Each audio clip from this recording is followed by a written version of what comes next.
again, and welcome to the third in the series of the BoosterLink tutorials.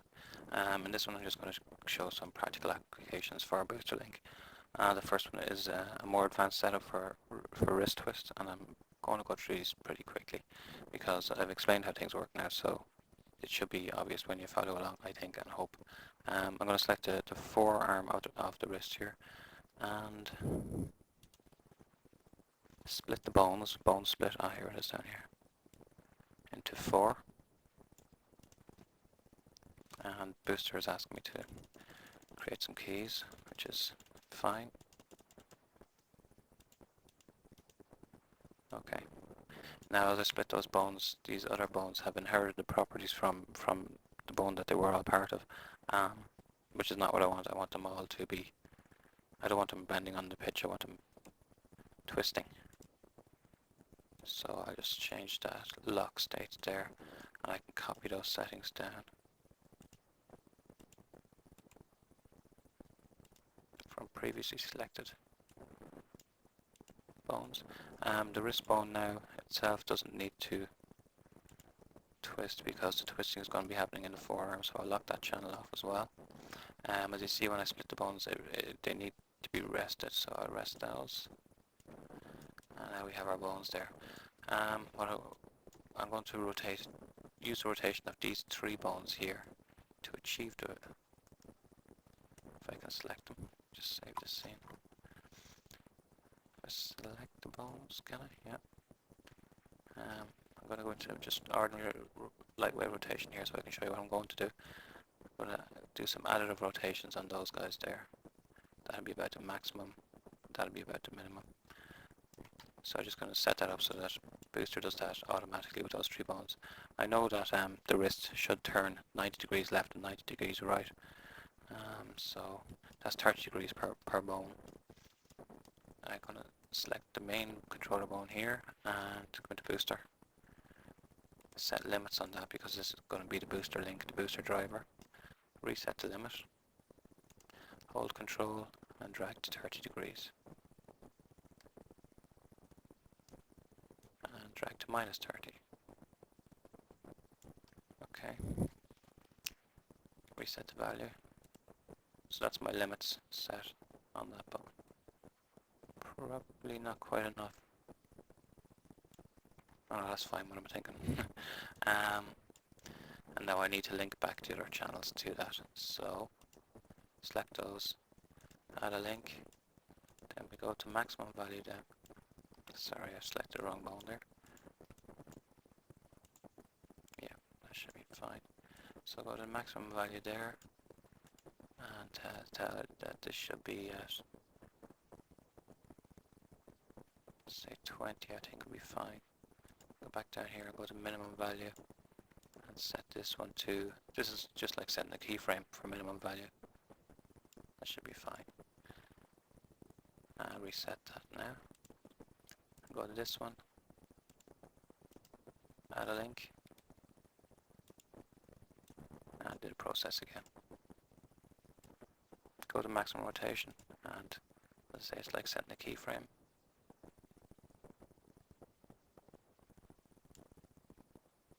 Go to minimum rotation.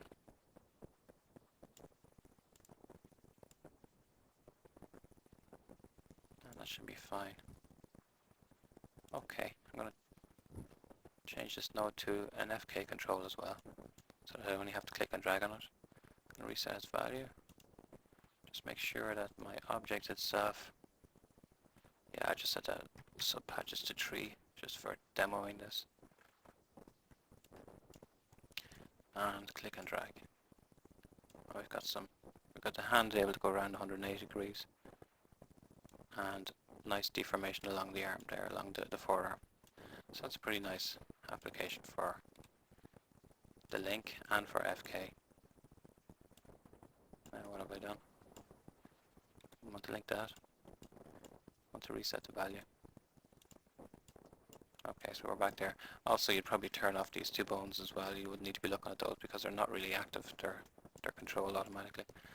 Okay, the next thing I want to show here on another link is stretching bones. I'm going to make a child bone of that wrist, and I'm going to move it out here. This bone isn't actually going to do anything, it's just purely like a switch or a slider or a control. What I want to do here is go to booster, and I'm going to change that to move rotate. I want the arm bones to stretch as this bone moves on the Z axis. So we'll be able to drag that bone down and stretch the arm with it. So I'm going to lock off the X and Y because they're not required. I'm going to set limits on the Z and edit those. I'm actually just going to type this in here, from 0 to 0.2, so we can see. Probably a bit much, but it'll be fine. Alright. And now I want to link the scale of this bone up here down to the position of this bone here, so that when I drag on the Z on this bone, all this bone will get scaled in the Z. Now in LightWave, when you scale a bone in the Z and it has children, all the children bones get scaled in the Z as well, which will be fine for the upper arm and the forearm. When we get to the hand, we'll want to actually stop that scaling and get it working at normal, which I'll set up now as well. Now if you remember, because we only have options of move and rotate on IK booster nodes, we need to access the scale channels through the graph editor and apply the booster link from there. So I open up the graph editor and Shift G to get the current selected item. Go to the Z scale and the modifier is add a modifier to booster link. Actually, I'll do something here first. Bear with me while I undo my silliness. I just want to name this bone here to stretch so that I can find it a little bit quicker in drop-down lists. So let's try that again now. Graph editor, get layout selected, bone Z scale, modifiers is booster link, edit, and this time I know I'm going to the stretch bone. The reference channel should be the Z, and source value, well at 0 I don't want it to scale, and at 100% I'll scale it to, say, go into the curve editor here, let's say 1.5. We should be able to see that in action now. Just save this scene. So as I drag here, we can see all the bones get stretched.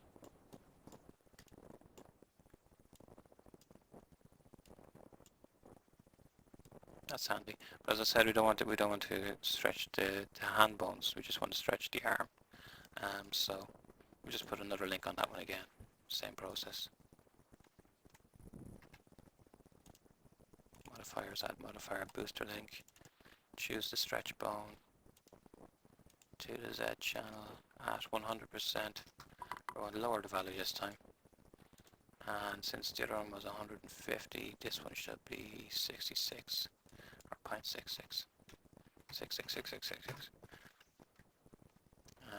That should save that there. So now stretch the arm, but the hand remains the same size. That's pretty nice. And of course we still have our other controls. Everything is still working in our typically cool booster way. Yep, okay. Now, the last thing I want to do, I've already given links to this already, so a lot of people probably looked at it. If you want to stop watching this video now, you can. Let me see. Clear the scene and add one called race. You recognize this, you've seen it, you've looked at it. If you're happy with it and you don't want to go through it, you can stop watching now. I'm going to set this up very quickly as well. Just going to go through the motions. The only thing that might be interesting if you think you have IQ Boost now, the only thing that might be interesting is editing the graph for the scaling of the balloon at the end, so that it works with the pump of the piston here. Okay. What I want to do is I want to apply IK Boost to everything here. Now I've modeled this up in Modeler. I haven't set pivot points. I've set all the objects exactly where they are there. As you can see, they came in. The pivot points need to be edited first, so I'll do that. The pivot point is where the object will rotate about. So you need to get that right in the center. You can see here under Modify Tool we have a Move Pivot, and that's fairly self-explanatory.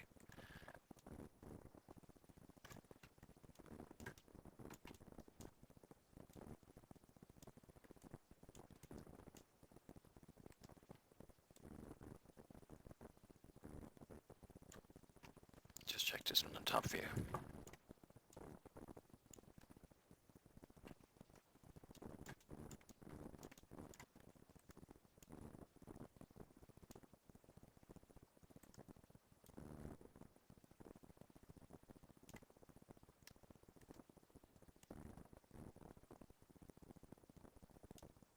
Okay, I should save this scene.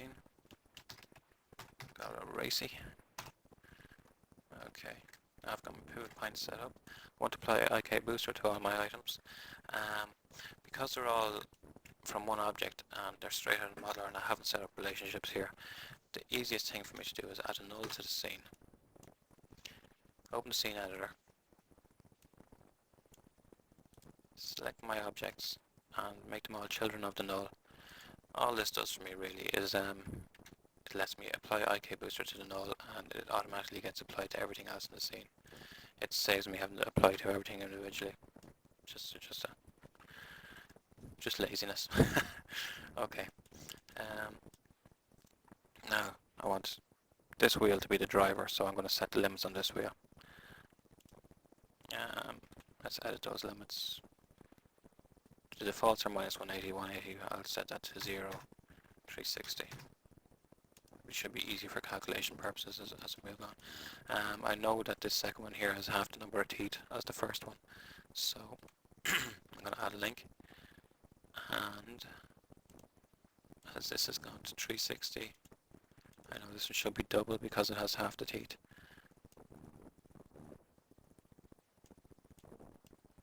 I want that added for me. I'm at the minimum. I want it there. And at the maximum.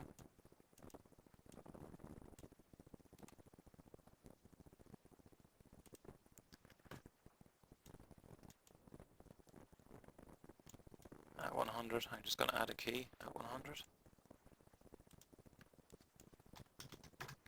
And I know it should be 720 because it's twice 360 and it should be the opposite direction around. So it's minus 720. And we just test that now.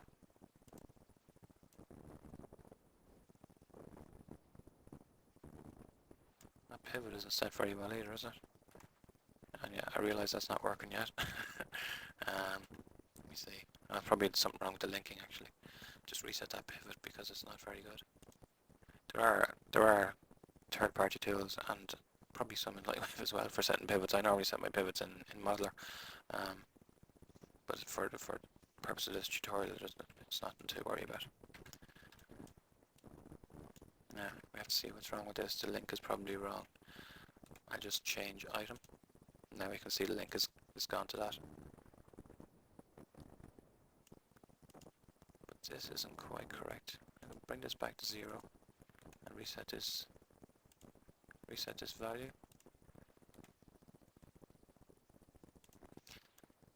At 0, that should be 0. And at 100, it should be minus 720. Okay, that's good. Now I also know that the shaft here has the same number of teeth down at the bottom, so I can directly add that link. This time I want it to be on the heading channel actually. And it's linking to the wrong objects here. Well, that's no problem. I suppose I can just change the item by selecting the item first.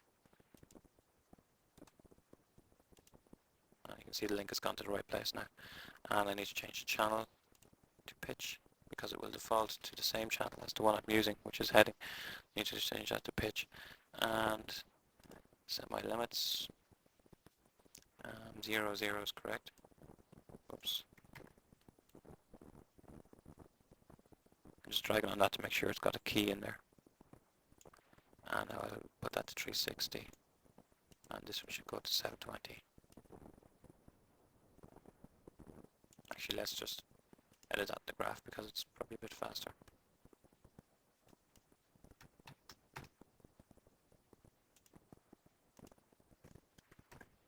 I'm going to FK that because every time I click on it I'm moving it, and lock the heading and bank. So now I can FK it and it'll be fine.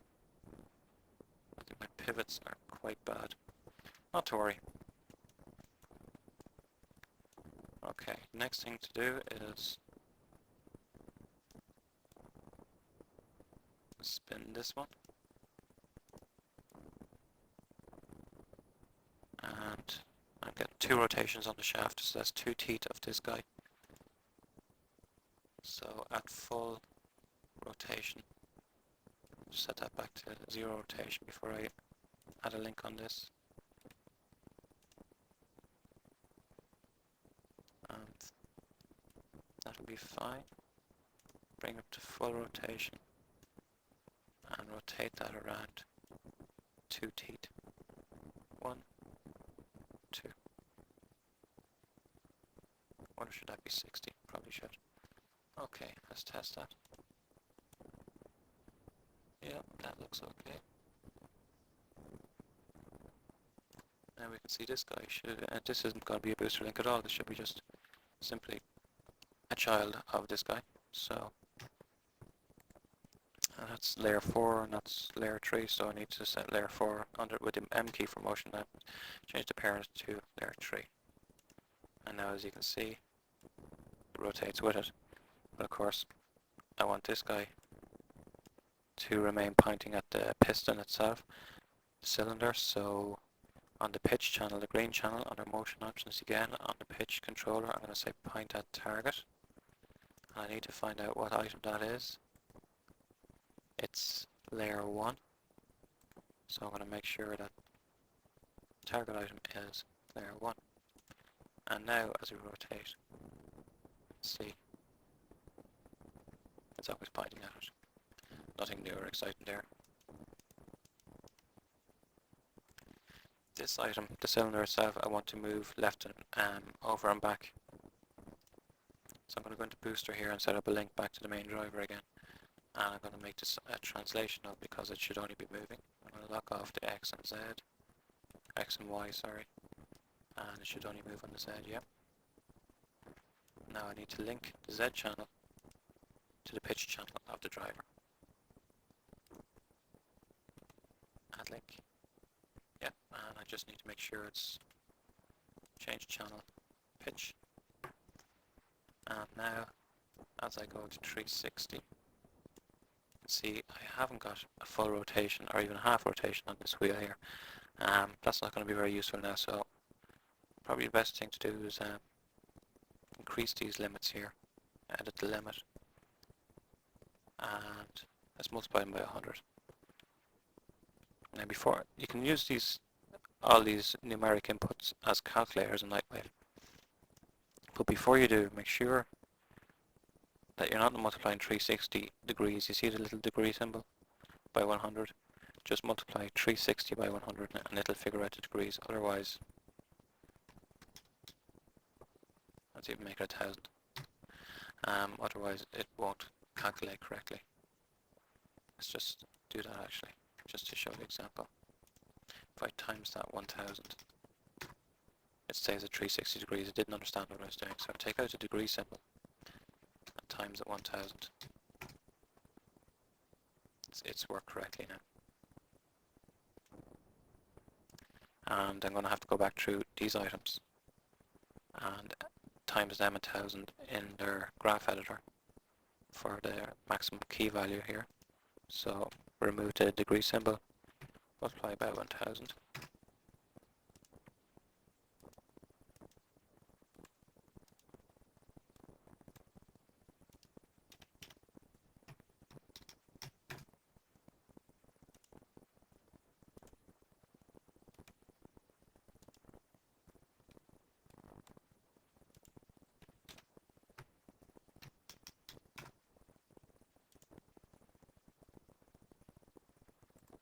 Yeah, that should be fine. So once I rotate this here, let's go back to 0.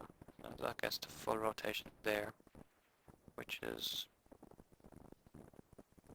1060. Yeah, it looks alright. I know that this guy, oh, I'm getting big jumps here. Probably easiest to edit this in the graph editor as well. I'm getting too much of a response from that.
So we have that set to oscillate actually, and that should be fine. Just test that.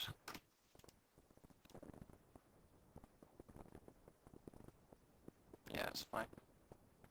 So here comes the last part. I want to be able to scale the bone driven from the big wheel, so I'm going to draw some child bones of the, or sorry, I should have called it balloon. Some child bones for that balloon so that they will deform it and blow it up. So it's like draw child bones from the menu there.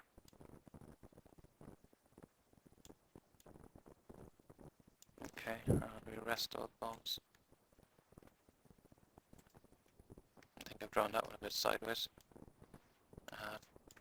Oh, it doesn't matter. It's not going to affect us anyway. Just check this one to make sure that, yeah, that's all we need. Okay. So, in Booster, Control B to go to Booster. With the bone selected, remember we can't use, we don't have the option for scaling, linking to scale channels here because we don't get scale channels from Booster. So we need to apply the BoosterLink from the graph editor. Go to the scale channel for that bone. Go to modifiers, add modifier BoosterLink. And we link it to layer 8, which is the big wheel, and its pitch channel. And when it's at 100, no, I don't want to do that yet.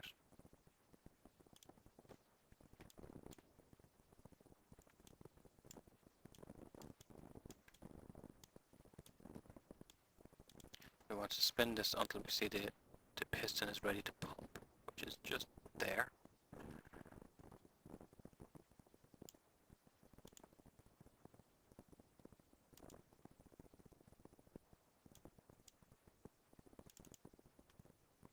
And we can see that's a value of 3%, so we change that now. And we've brought that up to, say, 1.5. Okay.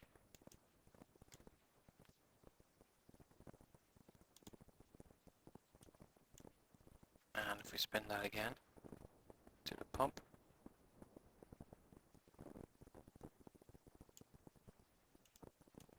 once again, now it's at 5%, actually I think that should be 6. We change the value. Actually in this case, this key should be the 1.5 and the previous one shouldn't have had any increase. If we watch that now, it shouldn't actually start pumping until the stroke. Okay.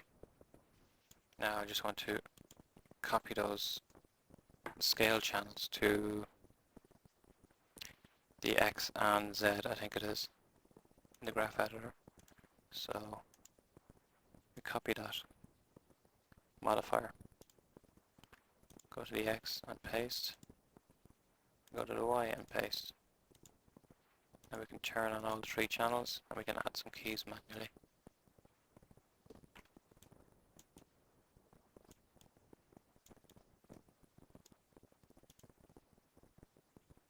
Add a key here, and a key here. And the same for this one. And now I just use my values here to say 3, 1, and this one should be 6, 1.5. And this one here again, 6.5,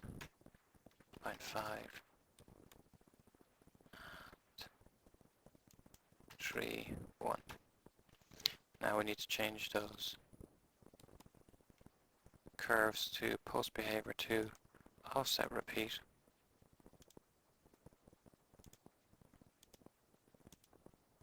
And if you look at the pattern here, you can see it kind of steps up as it goes along in the animation. And if you watch that,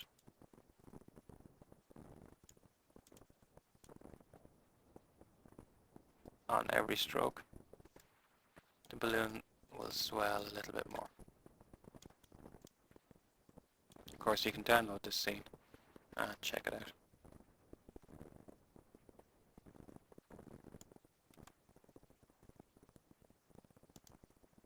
So that's all there is to that. Let's animate that over time actually. Make a keyframe there at 0 and go to 120 and make a keyframe there. So now as we scrub the timeline, we can see it's got a nice evenly timed pumping action on the balloon. If we don't want to have it evenly timed, to say there's an old Rickety machine, we could open up the graph editor.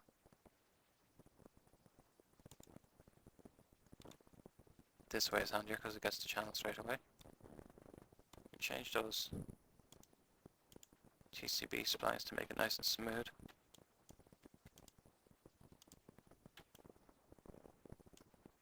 And we can add some keys as well.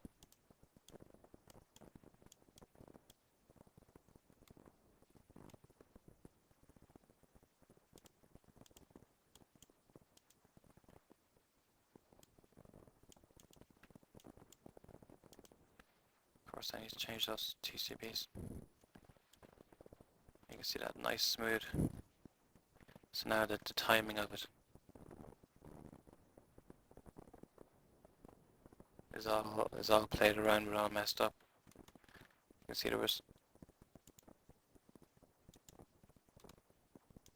nothing happening there as it went below the line, so I just pushed that up a bit, push that one down.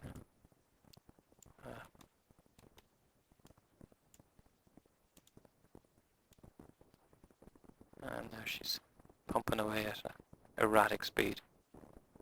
Okay, so that's it for BoosterLink tutorials. Thanks for sticking with it. I know they were pretty long, but I think you'll agree now, pretty powerful as well.